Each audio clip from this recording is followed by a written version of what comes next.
आपके सर्वसम्मत स्पीकर चुने जाने पर अपनी पार्टी की ओर से अपनी ओर से मुबारकबाद देता हूं। कहीं ऐसा न हो कि ताकत की वजह से बिहार के लोगों को नुकसान हो जाए। हरचंद के मैं माननीय मुख्यमंत्री से उम्मीद नहीं रखता। समाज में 3 तरह के लोग होते हैं, पक्षधर होते हैं, निष्पक्ष होते हैं। निष्पक्ष बड़े कायर होते हैं। समाज तभी सुधरेगा जब आदमी सत्य का पक्षधर हो जाए। नमस्कार, आप लाइव सीरीज देख रहे हैं। आपके साथ मैं हूं वसीम खान। देखिए, बिहार विधानसभा में प्रेम कुमार निर्विरोध स्पीकर चुने गए। फिर क्या था, अख्तरुल ईमान देखिए AIMIM के विधायक हैं। सदन के अंदर देखिए किस तरीके से गरजे हैं, किस तरीके से अपनी बातों को रखा है उन्होंने।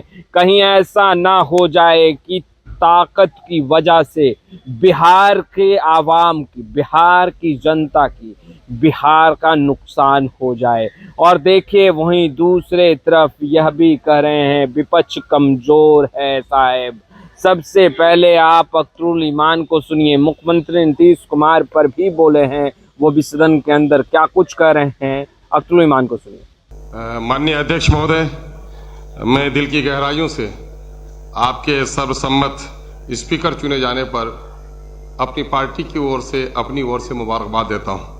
और आपकी इजाज़त से मैं 10वीं बार मुख्यमंत्री बनने पर आदरणीय मुख्यमंत्री जी को भी मुबारकबाद देना चाहता हूं, मंत्रिमंडल के तमाम तर सदस्यों को और चुने गए तमाम तर सदस्यों को मुबारकबाद देता हूं। महोदय, आपका नाम प्रेम है, चेहरे पे मुस्कान और शांति हम लोगों ने देखी है। 9वीं बार आपका चुनकर आना ये खुद एक सर्टिफिकेट है कि आपने अपनी जनता के दरमियान में कितनी जगह बनाई है। आप इस वक्त हमारे अधिकारों के कस्टोडियन हैं, हमारे मार्गदर्शक हैं। और इस वक्त आपके सामने में एक बड़ी चुनौती है।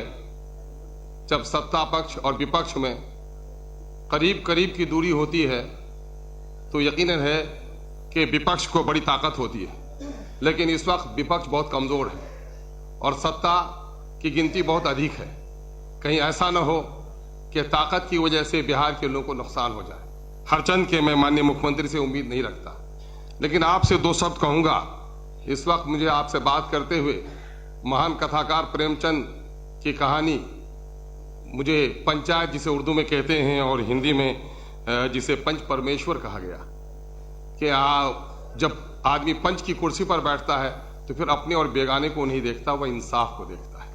आज समाज हमारा बिगड़ा है। हमने भौतिक तौर पर बड़ी तरक्की की है, लेकिन नैतिकता का पतन हुआ है। नैतिकता के पतन की वजह यह नहीं है कि लोग पक्षधर हो गए हैं बुराइयों के, बल्कि सबसे बड़ी खराबी हो गई है कि लोग निष्पक्ष हो गए हैं। जिस निष्पक्षता को लोग अच्छा काम समझते हैं वो अच्छा नहीं है। समाज में 3 तरह के लोग होते हैं, पक्षधर होते हैं, निष्पक्ष होते हैं। निष्पक्ष बड़े कायर होते हैं। समाज तभी सुधरेगा जब आदमी सत्य का पक्षधर हो जाए। और हम आपसे आशा करते हैं कि आप सत्य के पक्षधर होंगे। आपको पूरा 13 करोड़ का बिहार देख रहा है कि बिहार को एक नई दिशा और दशा देने में आपका बड़ा रोल होगा। हम उम्मीद करते हैं शक्ति भी, सुख भी, शांति भी भक्तों के गीत में है, इस देश के वासियों की मुक्ति प्रीत में है। बहुत बहुत धन्यवाद। तो आपने सुना अख्तरुल ईमान को। देखिए, प्रेम कुमार निर्विरोध स्पीकर चुने गए हैं बिहार विधानसभा में, और ऐसे में बधाई और शुभकामनाओं का दौर तो चल ही रहा है भाषण के दरमियान। वहीं अख्तरुल ईमान यह कह रहे हैं कि विपक्ष कमजोर है और कहीं ऐसा ना हो जाए साहेब कि ताकत की वजह से बिहार के आवाम, बिहार की जनता का नुकसान हो। फिलहाल हम तमाम तस्वीरें लगातार अपडेट करते रहेंगे। मुख्यमंत्री नीतीश कुमार को भी बधाई दे रहे थे 10वीं बार मुख्यमंत्री बनने पर अख्तरुल ईमान। और देखिए सदन के अंदर जो माहौल है उससे हम अपडेट आपको कर रहे हैं। तेजस्वी यादव ने क्या कुछ कहा था वह भी हमने आपको सुनाया। फिलहाल इस वीडियो में इतना ही। आपका बहुत बहुत शुक्रिया।